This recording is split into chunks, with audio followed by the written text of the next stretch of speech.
Hit the recording. I'm seeing the red light. So here we go. All right. 1, 2, 3. Hello, everybody, and welcome to another video from Keobastein. Today's episode, K-TEIN, we'll be discussing some things such as how we choose to connect with products from either emotional, sentimental standpoint, because I can tell you, as a person who does do with a lot of gaming, I do get a lot attached to certain games, but then I kind of get detached. I stop playing those games. I may still think about them. I may even have positive feelings about those games, but I may not return to them. And I'm kind of interested to figure out that, why does that happen? How do we fall off, or how do we get back lost, and how does that affect us and whatnot? But before I go further, I do have, once again, my gracious and grateful and helpful host, CommDao. Hello, CommDao. How are you doing today? I'm doing good, Keobastein. And when you're talking about, this is not the word you use, but you had such a good setup. I was just thinking about disconnecting from games for a bit, right? I think that's less likely to happen with fighting games. Or when you're saying that, you're not talking about fighting games, right? I actually would have to disagree, because in fact, I just had Okay. a disconnect yesterday with a game. Well, don't want to say disconnect. Well, I mean, I yesterday. put fighting games down, and I've taken breaks, and like I've had to maybe swear off is like too strong of a word, but you've been in streams where the most recent one, I've decided, okay, this is like the second or third time I've tried to give Guilty Gear Strive a go. Man, it is just not for me. I don't hate the game. I'm not bashing it. I hope everyone who enjoys it really, really enjoys it, but it's just not for me. Like, that's not the type of disconnecting we're talking about, I don't think, right? Okay. You know what? Then maybe that I think might have to be more accurate, because yesterday I attempted to try to play some Grand Blue versus Rising, because I did want to see. Okay, I got the PC version, better frame. So I should have better frame rate. I should have better response time and whatnot. And I had enough distance, like more than a month, to try to reapproach the game. By the second match, all my feelings for the games came back to surface and whatnot. And I think one of the reasons maybe I do have some challenges with Gravity vs. Rising, because I'm definitely not in the camp of this is a terrible bad game, but then I'm like, but then why can't I enjoy it? Mm-hmm. And it's my stubbornness of, okay, I guess I just don't want to admit that I don't want to play this game, even though I recognize it's a decent product. Because, well, yeah, besides my own personal philosophy of what I like in the game, it still does do majority of things well. It does have a good single player content. It has it has a healthy amount of cast for people to enjoy. Its presentation is good. Its music is decent and whatnot. Besides the free to play version, which I think their free to play version is bad, it is still overall a decent product. And I'll still go watch content creators who do stuff about the game. But then when I'm in a position to play it myself, that then it's like, yeah, the unpleasantness comes back up and whatnot. So I don't know if that's disconnect, but at least I thought initially it was that. The one thing I'll say about Grand Blue, because I'm not super vested in it, but there is something weird about it where it's a great looking game. If you like the anime visuals and aesthetic, like you like Strive and so forth, I think you would like those people would like the look of Grand Blue Fantasy versus Rising. But playing it, dude, it's such a grounded game, which I think it feels weird with how it looks. Like when I'm playing it, if it would give me the movement of Blaze Blue, dude, I think that would be a winner right there. But the fact that like it feels way closer to Street Fighter 5 but looks this way, I think that's kind of like the weird thing for me. Okay. You're not the only person who has said something like that before. Some people have definitely not been the most enthusiastic about that. I kind of wonder then, have you ever played Dungeon Fighter Duel? Yeah, I played during the beta, and I think those are like my highest viewed videos on my YouTube channel just because it was so hard to get into the initial beta, and I was just uploading footage of it. The hard thing for me was like I couldn't find a character that spoke to me, so that's why I never went through with like the full game. But the meter management in that game was weird, and It is. yeah. And in fact, actually, that is something I can't say is something I'm not fond of Granblue versus Rising, or Granblue versus in general, because there is the meter management of both your super meter as well as your skill, basically meter. Because if you use ES version of your moves, well, you don't have that move for a certain period of time, and I'm fine if I can't use the ES move, but you mean I can't do the command altogether? Yep, nope, can't use the command altogether. And that is just, it's not something that is intuitive for me to understand, if that makes sense, whatnot. But again, that's a personal. But yeah, that's the disconnect that I experienced for Granblue vs. Rising. So I guess once again, you can still have some disconnect with fighting games. But yeah, I can admit that some of the games I was talking about was more so on the less competitive side, and some like RPG games, such as like, let's say for example, Tales of Grace F, which I seen has come on sale. I played the original game on the PS3 remaster on the PS3.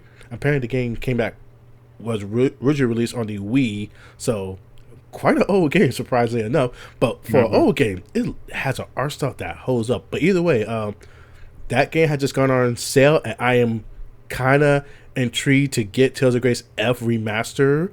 However, I also just grabbed another game called Magnum Lore that also looks very Tales-esque with more of a side-scrolling focused battle, as opposed to the current generation Tales that's more 3D roam battle and whatnot.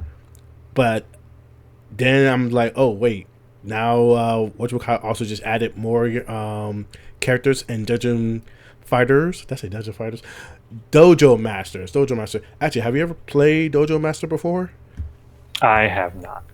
Yeah, so it's a game that's like Fantasy Strike design, where it's just accessibility, but Fantasy Strike had like a mystical, let's say fantasy coded. Dojo Master is trying to stay grounded in, well, traditional martial arts, because we have like Krav Maga, karate, kendo, and whatnot. And in the new season they added Sumo Master, Muay Thai Master, and then another master that I think is a particular form of karate that I am not the most familiar with. Oh yeah, they also have boxing.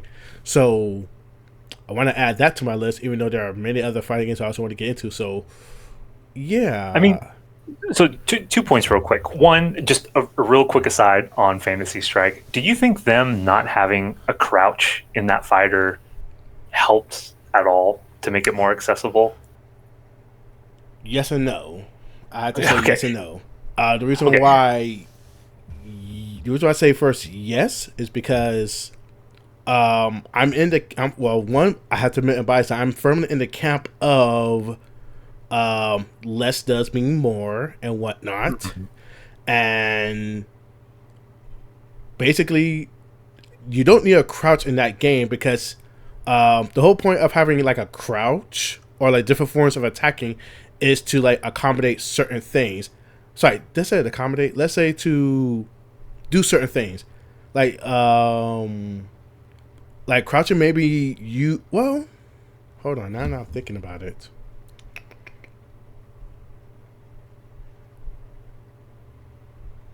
I don't really. If I'll be honest, now that I'm kind of thinking, like, I don't think a game has to have a crouch, because there have been other games I played that don't really have something other thing. Like, that's not even asking, does a fighting game have to have jumping? And, well, we have a game like Astro Superstar, where basically jumping doesn't exist. It's rather just, it's a different form of positioning and whatnot. So, as long as it at least still maintain some form of positioning, then that's, I think, more or less fine, if that makes sense. Yeah, I don't want to spend too much time on it. I just know for me, jumping into it because I play fighters, like, it felt weird. But actually, if I may, I did just remember what you were asking. Like, yes, did I like help with accessibility? So with the reason why I say yes and no, but maybe I'm more so on no, is because Fantasy Strike is a competitive game that has some similarity with a fighting game, but because it plays with rules, or because it plays with some of the traditional fighting game rules and kind of change it up from what is normal, then basically it stopped being a fighting game and just be its own thing. Is it still a competitive game? Yes. Is it an accessible competitive game? Absolutely. Is it one that's going to teach you fighting games? No. That is where my stance kind of is on Fantasy Strike, because Fantasy Strike changed up its rules such a way that it's not going to have, it had to have, that it developed a cognitive distance from other fighting games of its ilk, if you will, and whatnot. Which is maybe why I'm also a bigger fan of Dojo. Never say a bigger fan, but this is why I like Dojo Master, because I feel Dojo Master, we stick closer to being like regular fighting game, but still maintain the accessibility that Fantasy Strike introduced and whatnot. Yeah, so I think that's a really important distinction to make, and maybe that's like why so many of these companies struggle or get things confused, because introducing concepts versus having concepts that are transferable are two different things. Like, they can cross-pollinate, but they don't always mean the exact same thing. Yeah, like people know I love Mega Man games, and some people have been trying to introduce me. Oh, you should love this Mega Man S game, that Mega Man S game. But a lot of these games are Metroidvania, and I don't like. A lot of people keep saying how Metroidvania is the pinnacle of side scrolling. Like, almost every side scrolling game should be Metroidvania, and I'm like, well, no, I'm not. I don't care to have a big map that I explore. It's like, no, I like just being given a path, and it's like, can you get to the end of that path and whatnot? Like, yeah, as I get older, I appreciate that linearity. But to tie it back into backlogs for a second, I will say, dude, I have so many Metroidvania likes in my backlog. So for you to deliberate between Tales of Grace's F and Dojo Masters and one other title, I think 3 titles in your backlog's not too bad, man. I think you're ahead of most people, no? oh no. Those are games I added on top of my backlog. Oh, okay. No, those are getting added on top of my backlog. What I mean by my backlog, like, okay, I have not played people who do know me, I kept saying how I swear in love by Melty Blood Actors Again Current Code. I have not played that game again. I have not played that game for like maybe 2 to 3 to 4 years and whatnot. I may have booted up training mode once or twice, just kind of for it came into the mood, but I've not really ever gotten back to like competing and playing that game. That's the same thing with Battle Fantasia and whatnot, and like Cyberboss. Like, there are so many games that I kind of just, oh, I want to play these games, and I even have myself in their Discord, but I have not actually gone to go play it. I haven't made comments about. So I have made comments on certain videos about I will play these games, but I haven't done so and whatnot. And then I kept saying how I want to play like games like Dogs in Space. Let's see, not Magnum Lore, Dogs in Space. But my bad. The thing is, there are a lot of games that I swear by and say I love, but I have never really completed, and I just keep adding on top of those games. And it's like, okay, how much do I keep adding before I completely miss? Let's say either the games I miss playing, or I'm now juggling so many games that are not complete and whatnot. Granted, I do want to emphasize, you don't need to complete a game to enjoy it. It's rather, do you have your fill of it and whatnot. Mm-hmm. Like, did you have your fill of it and whatnot?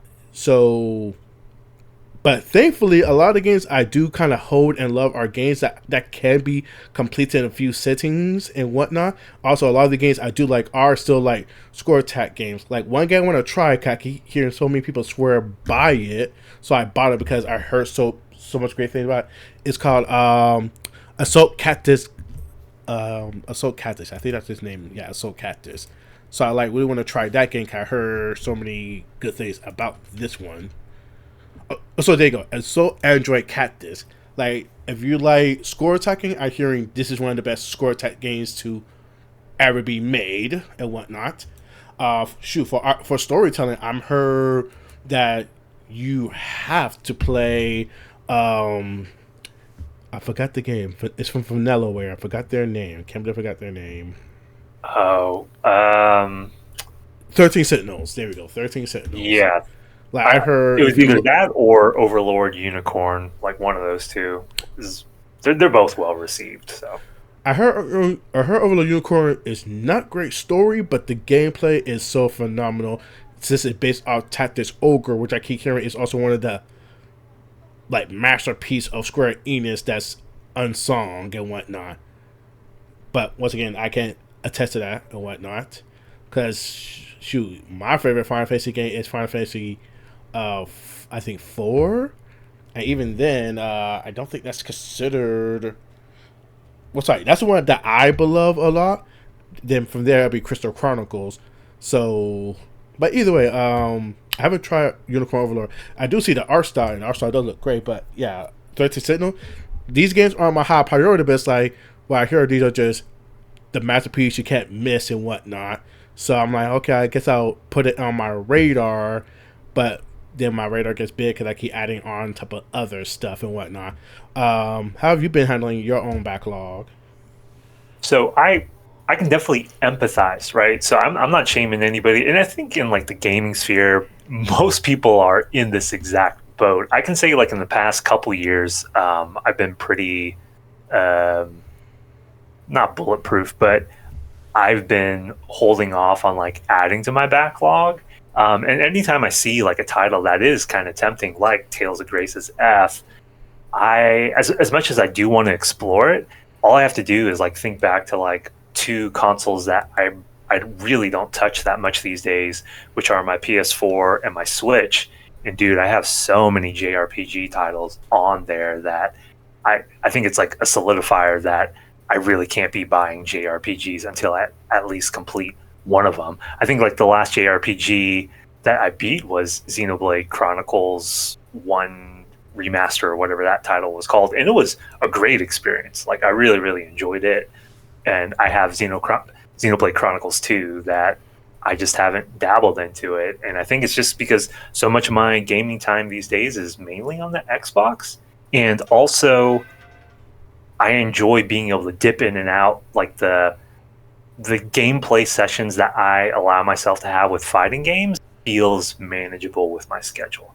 Like the olden times of like, dude, dumping in like an 8-hour game session into anything, even if it was quote unquote okay, I don't think I could allow myself to do that. Like it just feels different as a person in your 30s. And no shame to people who do it, but me, I can't do it. I'm actually in that same camp. I like the longest game session I could personally remember was a 3-hour game session, and even I felt that was unusual for me for Yeah. and whatnot. One part that was also in a lobby session. Oh no, it was a Carnal Hearts. I believe I did like a 3-hour game session. That I had to cut that video in parts, but otherwise, yeah, I just don't. Even I'm not in that camp of doing those particularly long game sessions. The closest that I'll get to doing that is if I have to go to a tournament, and even then, thankfully, you're not playing all those hours in. It's like you do a match or two, then you're waiting for your next match, so that's a reprieve and whatnot. And speaking of games, like last RPG games you finished, the last RPG game I could think in my head that I finished to a completion. Oh man, like I can't even think of an RPG game I did that, but there was one game that I was close to completing. Like the game does give you like a here's how close you are to completing the game and whatnot. 'Cause I think one of the things I unlocked this is, hey, you can unlock this thing once you're at the 80% mark of the game. There's a Switch game called Imposion, Save Earth. Hold on, I want to get the name properly.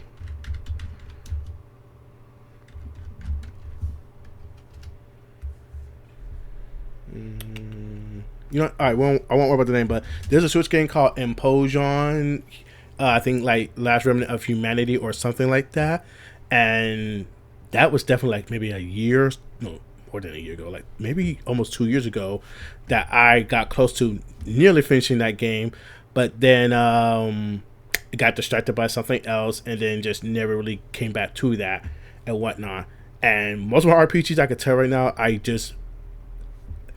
for me at least, when it comes to RPGs, I am happy when I can keep having forward momentum. I don't mind grindy aspects of a game, but if I have to deal with both the grind of a game as well as an obnoxious dungeon, and I wasn't getting enough of story beat or character development to kind of stay on, I like bounce out personally. I've never been a big fan of RPG games that makes you do like maybe something grueling to go to the next part. Like, okay, we'll have you do a boss battle that unlocks a dungeon, and I'm just like, wait, so I did a hard fight that just allowed me going into a dungeon. I'm not going to get any story beats, character development. It's just, okay, we're in the dungeon. Maybe the characters have a quip or two, and now it's like, okay, do the dungeon.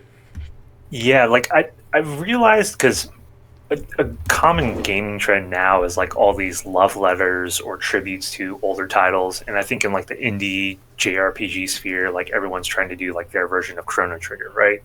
But I feel like what I like, or what a lot of people like about older JRPGs, I don't really care for. There's mutual stuff, like you said, stories really important, characters that you care about, and the combat system.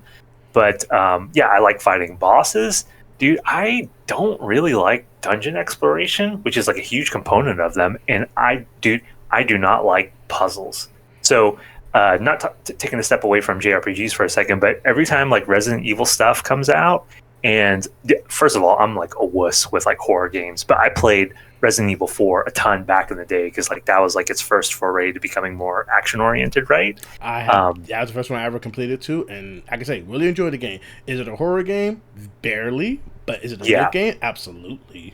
Yeah. So every time I see like these newer Resident Evils that are copying or doing like Resident Evil 4 2.0, and I'm like halfway intrigued. All it takes is like I see like the puzzle element, and I'm like, no, like that's fine. I can enjoy this game through a playthrough of someone else, or just like watch a cutscene or something like that. You know. From what I understand, that is the components of those survival horror games. Like puzzle is just kind of part of that. Yeah. Now, obviously, there's some that do it to the degree like Resident Evil, where it's like, okay, well, like for stars, have you ever played the original Doom for the PC? Original Doom back in the forever ago 90s. Yeah. What is your feeling? Oh, it's so forever ago. So I guess you don't know what's your feeling on that, because technically that game makes you do technically puzzle. It was a puzzle of please collect this key card for this door, collect this key card for that door, get that key card for that door. Okay, now you can get to the end of the stage. Will you consider that puzzle or just a collecting thing? I mean, maybe not neither one, because like back then I feel like also game selection was so much more limited. Like maybe now part of like this whole backlog situation is like our options are truly endless, because not only are you dealing with new titles, sometimes those quote unquote new titles are remasters. And dude, I'm sure it's going to become another topic down the line, but if there's like a collection that's released, but I have to do like a hard conversation with myself anytime it's a nostalgia buy, because it's a gamble, truly, because sometimes those nostalgia buys, you're like, yes, reliving the moment, it's as great as I remembered it. It's as good as I remember it how it used to be, right?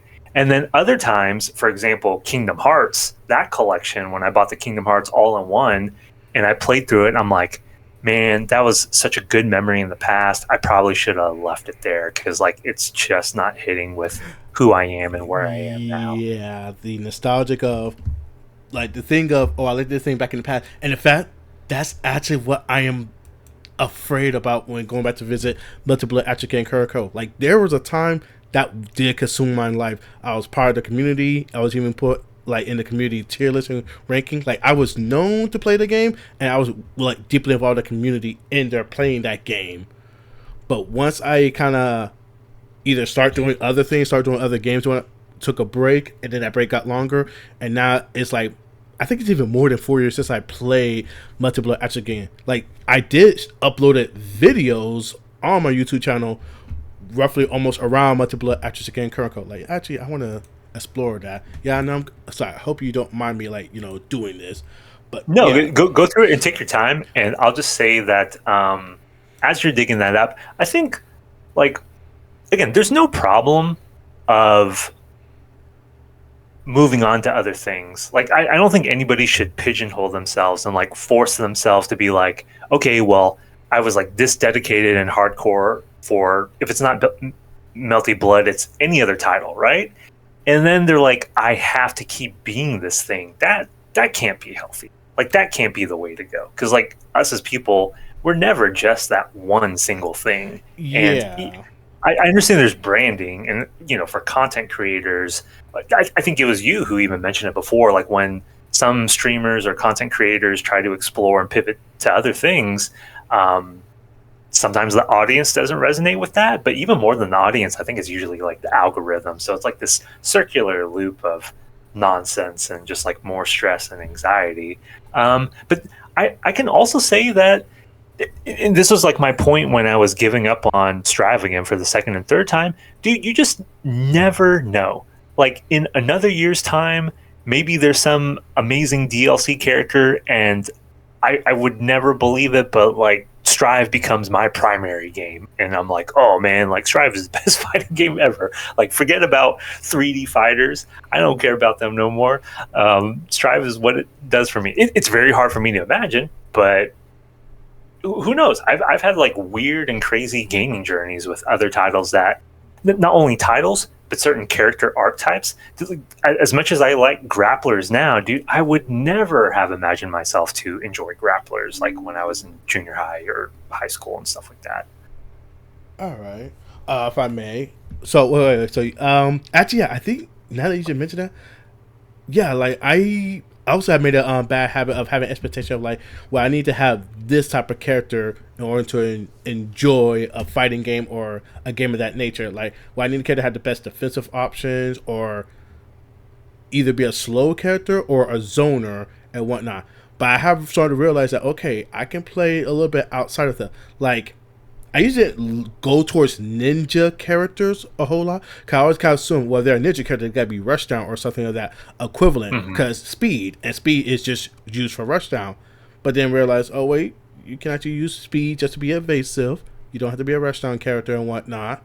And I have definitely graduated from, I don't, I could play a lot more different archetypes and characters than I have originally let myself to believe and whatnot.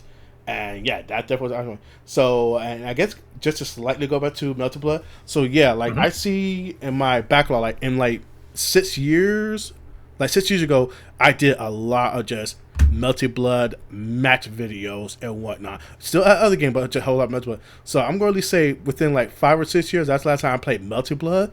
And basically, it was, I knew how to play Melty Blood. I didn't understand fighting games fully. But now that I have a lot more knowledge, like now I know, frame data, fuzzy, setups, and like now that I got those stuff on my belt, I've always been wondering, like, can I go back and still be in love with Melty Blood now that I got this knowledge? Or now that I know, more about, well, fighting games, am I knowledgeable now to know, I see the cracks on the wall? Because, like, I'm trying to remember who said it, but someone told me how, like, one of the things that's good about being people who are, like, in the, novice to advanced novice to somewhat competent, but they say, but once you get to, like, the level above competence to experts and whatnot, they say, you know enough to where now you see the cracks in the wall, where you see the flaws, or the things that you used to like because of ignorance, but now you are aware, and now it's like, oh, that's not really good. Just like how you were just saying how Kingdom Hearts is like, maybe that should just say a distant memory because those were the good times, but now that you're actually older and I guess you got more, let's say, different sensibility, Kingdom Hearts is no longer doing that for you. Because I certainly have that with certain other games and projects and whatnot as well. Yeah, and I think the hardest thing navigating all that stuff is there's never going to be a rule about it, And that's why, like, every purchase or every property or game that you're revisiting, I said a hard conversation, or I don't know, people need to make a tier list, or also kind of explore, what is literally in your backlog right now that might give you the same kind of hit. Because as much as I am tempted for Tales of Grace's F because their combat system is supposed to be the top of the top, I do have Tales of Vesperia Definitive Edition that I haven't completed, and that's also like I think in the top 3 or top 5 Tales of games. Not for its combat, but just like everything else that's I in the package. think that's actually. So at first I was going to say, if you got Tales of Vesperia, you should stick around to that. But then I do have to be reminded. Some people say Tales of Vesperia combat is not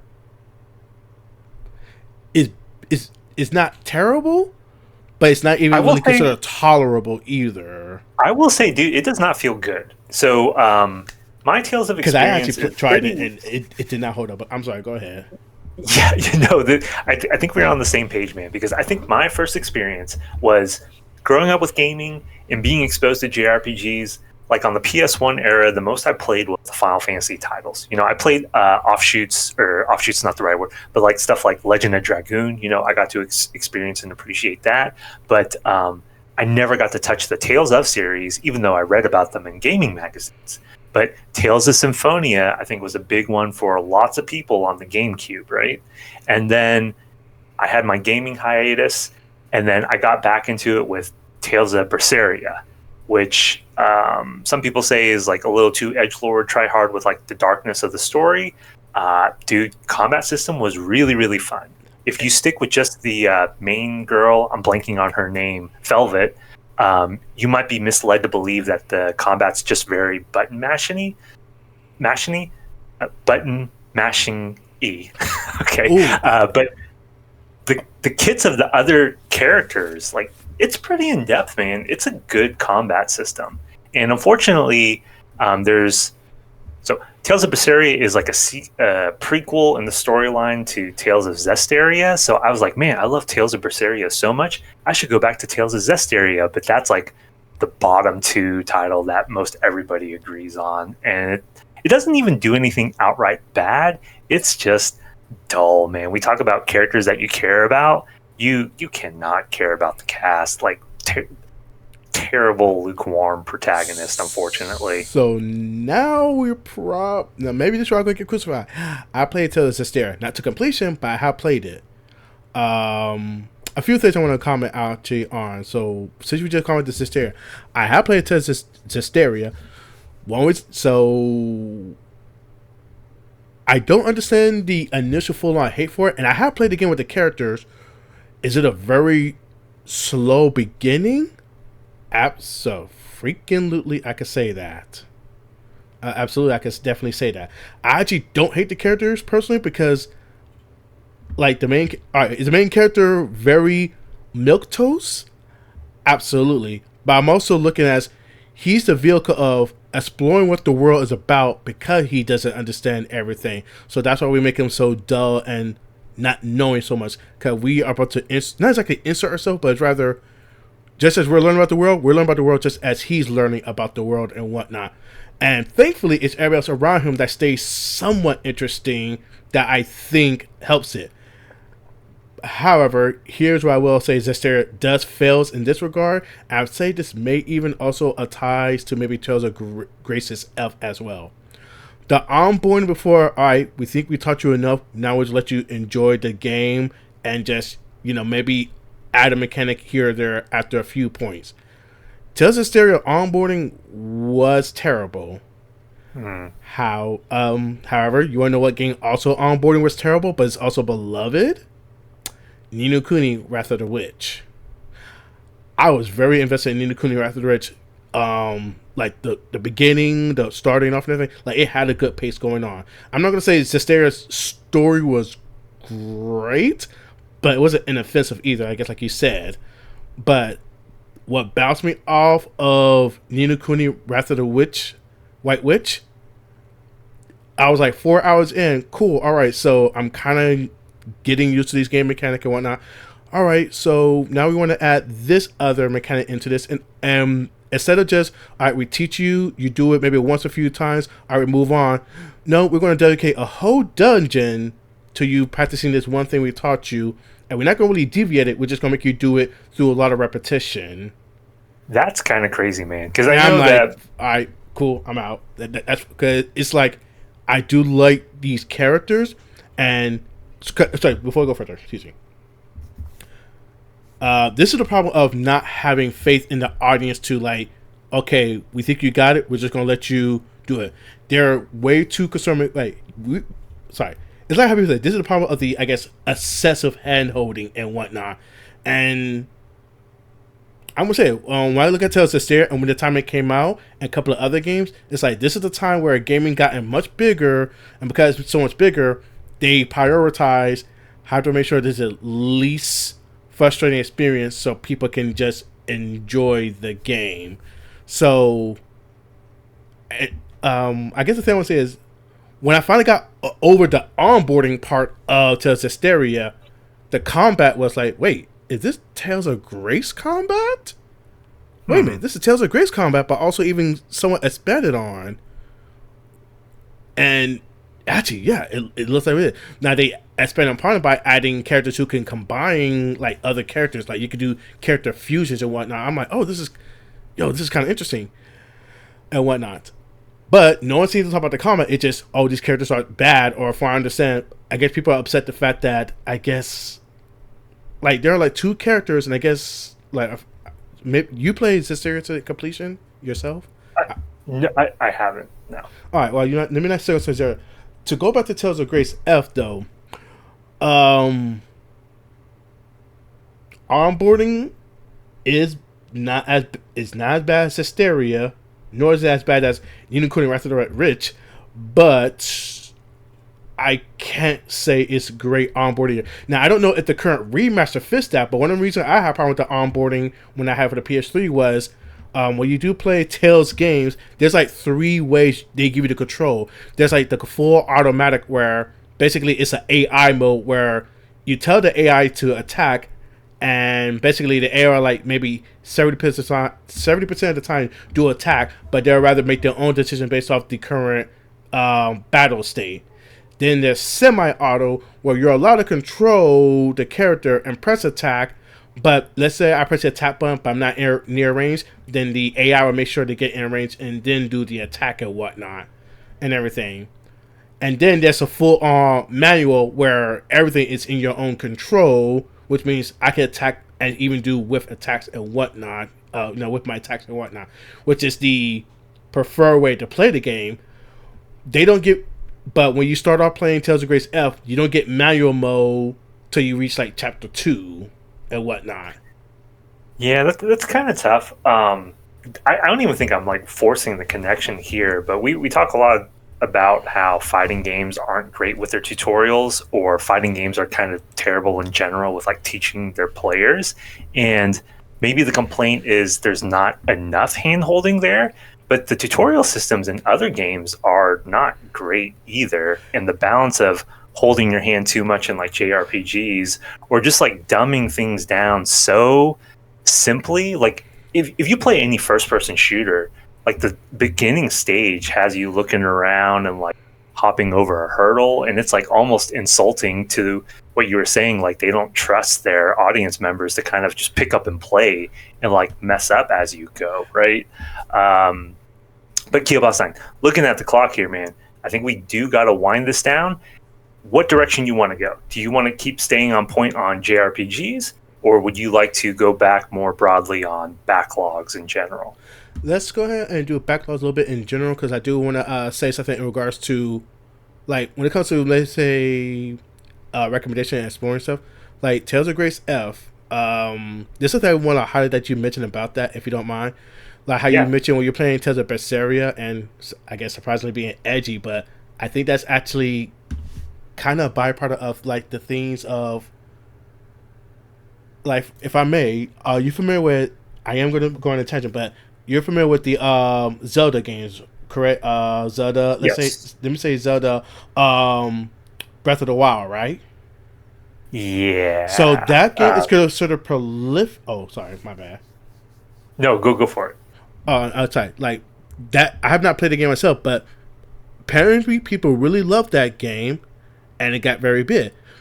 So because it got very big, a lot of people who are not Zelda fans, or even let's say even very cognitive of games, picked up the Zelda game, and unfortunately, because they're so not used to playing a game that basically was open world, people got lost and they basically complained like, I don't know where to go, I don't know what to do.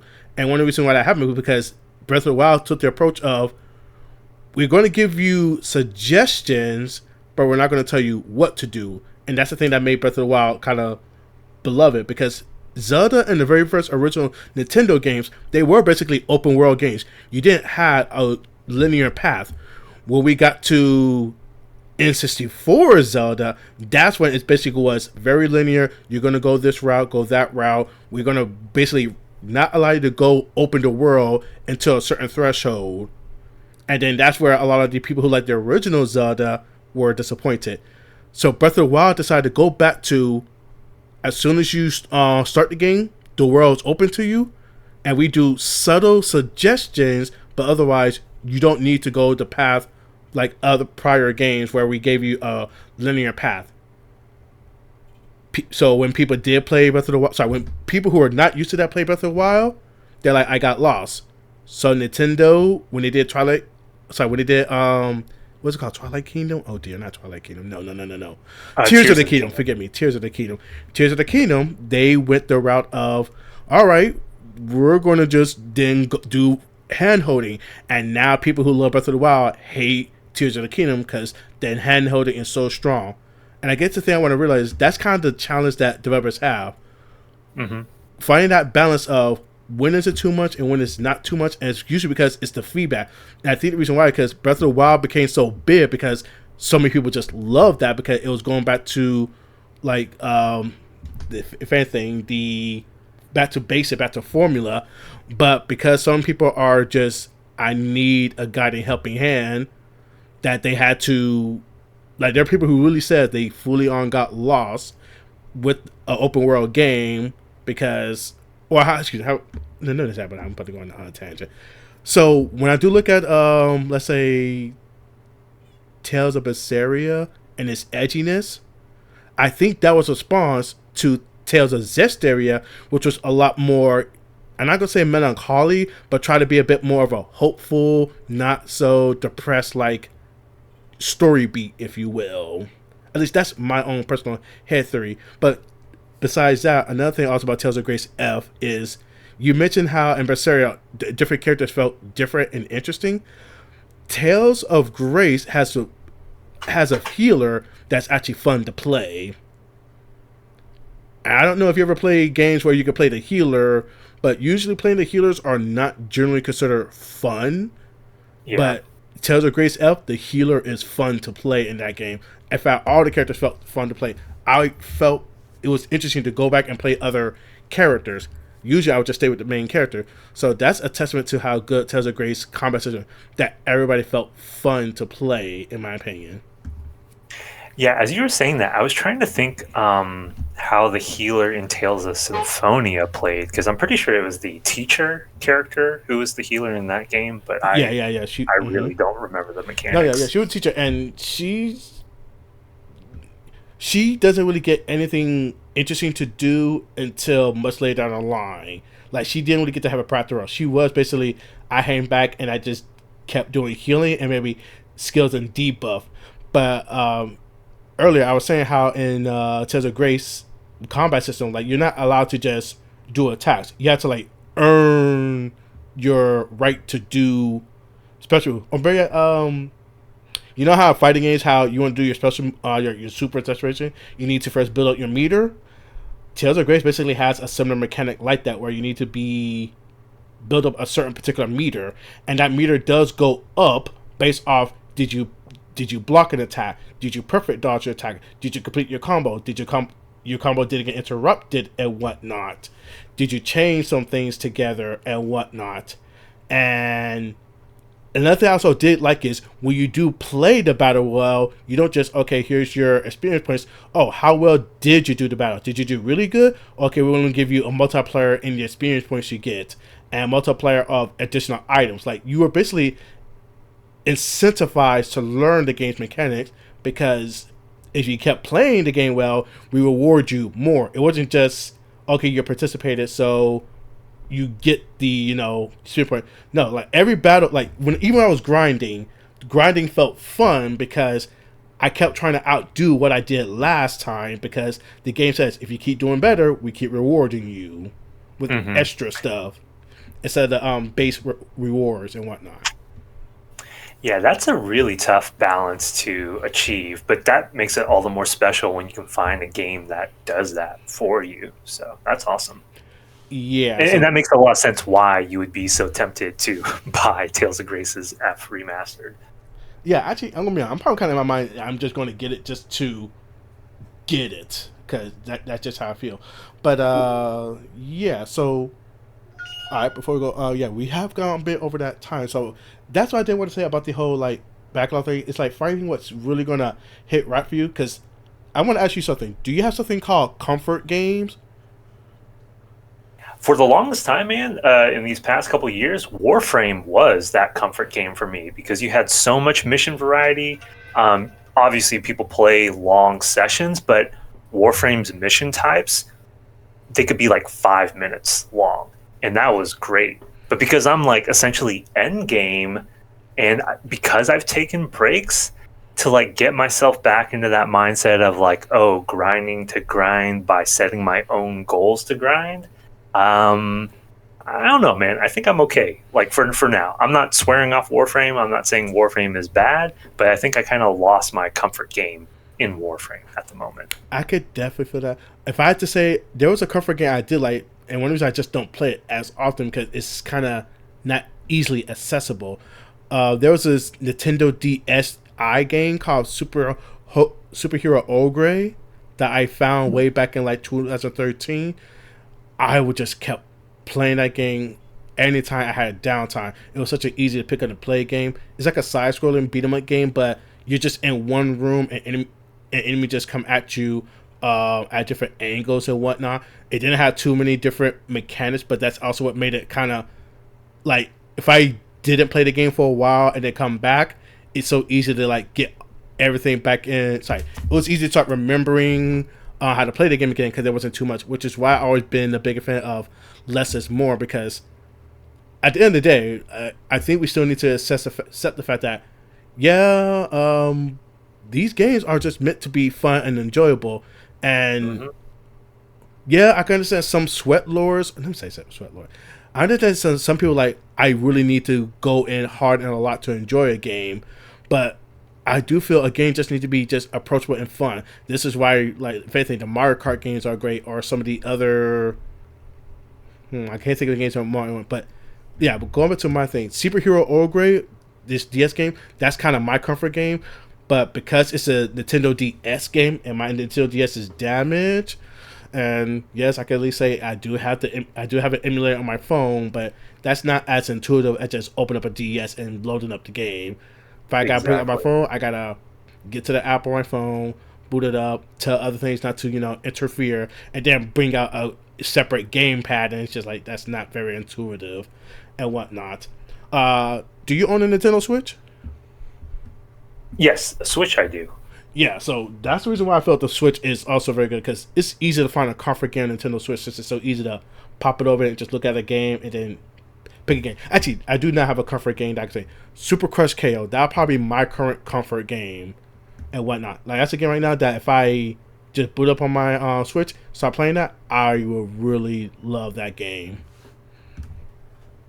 I guess the closest thing to a comfort game I would have right now, which is kind of crazy because I'm still early game in it and there's like tons of grinding and exploration to do, but Genshin Impact, just because everything that you were saying about the Switch, like the fact that I can play Genshin on PC, console, or my phone is really, really handy for that fact.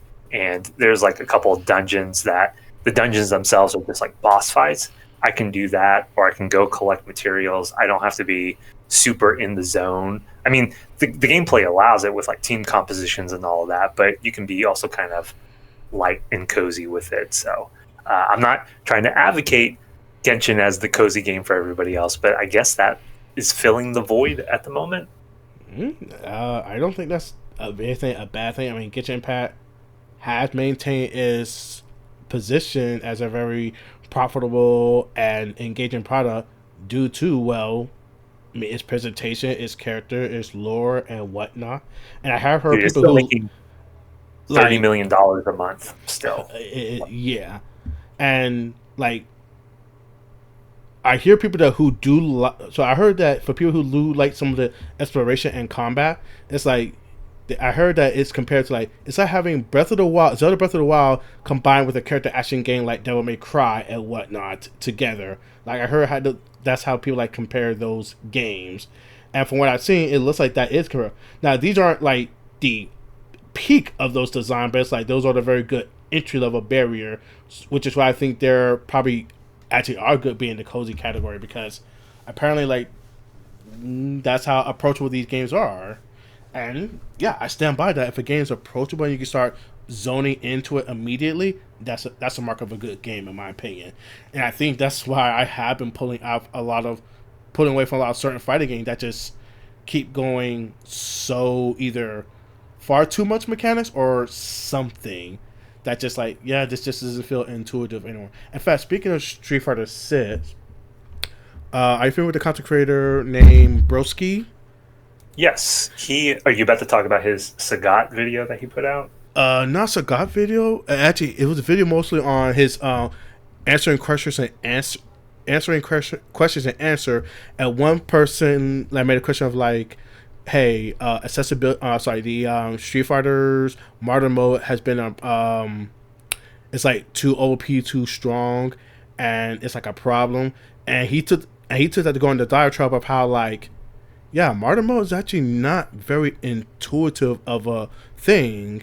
Like he basically says how like he basically makes it like they made this thing to make it easier for people to play, but with every update they've been adding on top of it, which has been making it more complex to the point where complexity exceeds traditional input. And I'm like, yeah, that's kind of what I've been saying in a sense. Mm-hmm. Like basically to try to like recently they added a thing called like modifier on the modern mode in Street Fighter 6. It's because some characters like need certain normals to do certain things, but because they did a light, medium, heavy thing instead of the 3 punch and 3 kick, it's been difficult for certain characters to function in modern mode. So they add a modifier mode where you press the modify button and then you press the medium button, and you may get either your medium punch or your medium kick and whatnot, depending on the character. And it's like Broski eventually says like, this sounds like, I understand this wants to like be for accessibility, but this feels like it just becomes cumbersome even for the people who they're making it for. And that was like the writing on the wall that I saw years ago, where it's like, yeah, this is going to be a problem because it's not making the game accessible. It's just handicapping people that now to try to accommodate for that handicap, it's becoming even more complicated as opposed to just either designing their game ground up to be like that. But my bad. And whatnot. Well, but yeah, well, let me just say this and maybe we can wind down. Because, dude, first of all, like, I agree with everything you're saying, and I agree with Broski. But I don't know how much of that matters to Capcom because they've had such a explosion of a big new player base, right? Plenty of people who are jumping into Street Fighter 6 as like their first Street Fighter. So if they have this new crop of players and they are learning the game this way, like modern controls 1.0 versus 2.0 to this expanded version, which makes zero sense to us classic players, they also kind of don't know any better, right? It's like how you and me would look at patch notes, how these tweaks are happening. Maybe it's like a non-issue for them. Like maybe I agree. Like we look at it, it's like, dude, like this is supposed to be simple, and it's like even more complex. Maybe it's a non-issue for them. I don't know. Like we'll just have to see how it plays out, right? So I would like to pose you a question. Do you think people are not? Sorry. Do you think audience are resonating with this because it's a non-issue for them, or because they may feel they have no other choice? Because in my opinion, and this is now unfortunately getting to me throwing shade at Street Fighter 6. I feel people right now are only playing Street Fighter 6 is because, well, where's my other option if you're not in the deep end of fighting games? Are you going to play Tekken 8? From what I understand, your testimony, Tekken 8 is not in a great place. Are you going to Yeah. play Grand Blue Versus? Well, we both just mentioned how the movement is kind of awkward. And also then, are you really going to stand by, let's be frank, a Gooner heavy game? Those character designs definitely go straight on the Gooner side and whatnot.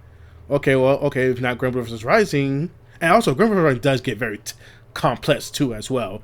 Okay, well, what's your other option? Well, unless you want to go to that indie side, you're kind of out of luck. Okay, Mortal Kombat 1. Yeah, there you go. But Mortal Kombat 1 just basically ended support, or rather, no more new content. So at that point, what else do you have to play that's still being supported? I mean, there's good to get Strive, so then there's that. No, and you bring up a really good point right there. And what I think of as you were saying all that, if the product is viable and people are having fun with it, they will find a way how to play it. You know, like, because, man, I'm trying not to extend the conversation too long since we got to wind down. But I always think about how people say fighting games are complex, but I think like first-person shooters and so many of these other team games or like stuff like Dota and League of Legends are just as complex or more complex, right? Like different types of execution, maybe. But people hang with those games and they lose a million times more than they do in fighting games. But they're able to stomach it somehow. Maybe it's the population or the gamer base that makes it cool or whatever. I even think about some of the execution that's required in Tekken, right?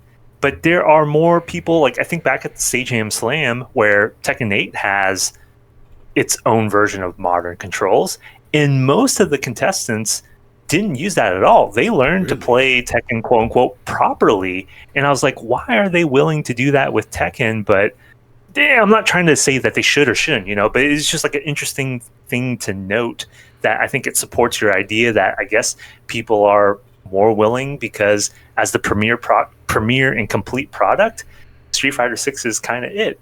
And that's like a really interesting thought to chew on that I never really thought about. There is something. Well, you just shared something interesting about the Tekken 8 with the Sage Jam. I didn't watch that, not because they weren't good, but thank God for Sage Jam for doing that. But to learn that how people were mostly using the, sorry, not proper. Forgive me. The don't want to say traditional. Let's just say not normal. Using the normal instead of using normal is a interesting standpoint. Not interesting, but it's something to consider. But if anything, I would like to say this in regards to. Let me get my thoughts back together. Why are people willing to basically, let's say, play complex games such as the first-person shooter and MOBA as opposed to fighting games and whatnot? I have a few reasons. So I have a few theories in my head. First and foremost, those MOBA League of Legends games, a lot of people do seem to feel that they still get their time's worth, even if they're losing badly, because so much time has been used while actively doing and playing a game. With a fighting game, or with fighting games, your game session is less than your match is less than 2 minutes. While most MOBAs and first-person shooters, a match is going to be at minimum 15, at most 30 to 45 minutes. And for people who want to kill that time, those are going to be preferred. I actually do not want to play a mobile game, even though I've looked at different mobile games and whatnot. And even though I do want to try a team game, when I look at here's how much time you need to play for a match, I'm just like, nah. No, 1,000%, man. I'm just not down for that. In fact, when you were starting to sell me on Warframe, because I was like, Warframe looks kind of neat and whatnot, but it looks like you might be doing a lot. And I was afraid that missions were like 30 minutes or something like that. And you're like, no. They're like 5 minutes or shorter. And I'm like, oh, that's a good sweet spot. Yeah. Well, let me just add an asterisk to that, because the majority of missions are like that. But if you are doing like story quest progression stuff, those can get kind of extended. But the game does a pretty good job of warning you about it. So like some of those expansions where, early Warframe had basically very little to no story. And then when it popped off, when they actually had character lore and like progression like that, and they're like, oh, the audience is resonating with this, so let's add more to that.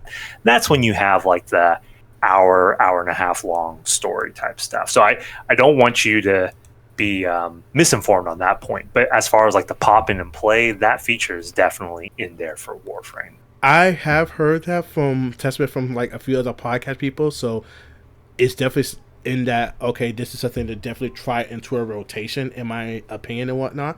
So, but going back to like the whole why people, like some people do like it's like how the argument come up of gaming, people like, I want to make sure I get the most for my buck, thus I want a game to give me a whole lot of time. Like there are people who be like, oh, you could beat a game in like a few hours short game. Like when people say, oh, it's a short game, they kind of say it with like a negativeness, like, oh, it's a short game, like it's a, like that's a demerit. While I'm like, oh, a short game, that sounds freaking amazing. It's not gonna, quote unquote, eat up all my time and whatnot. Just like, I mean, you just both mentioned how, you know, back in the day, yeah, syncing 8-hour game sessions, that was our jam younger, but now it's, people are in our 30s.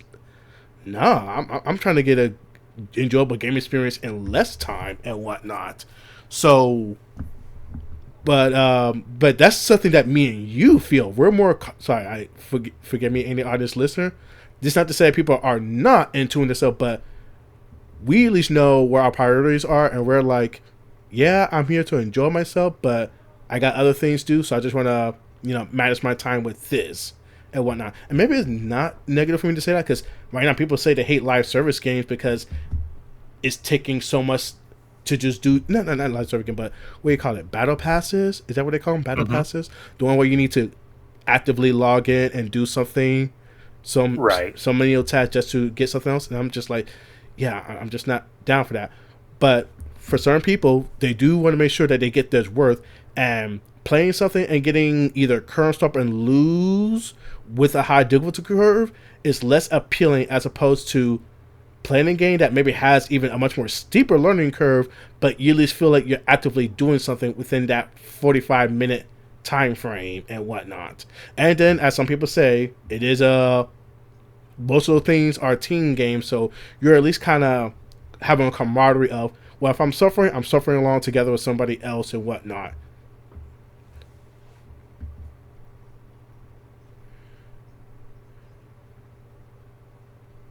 Oh, Keobastein, you still there? Yeah, I'm still here. Sorry about that. All good.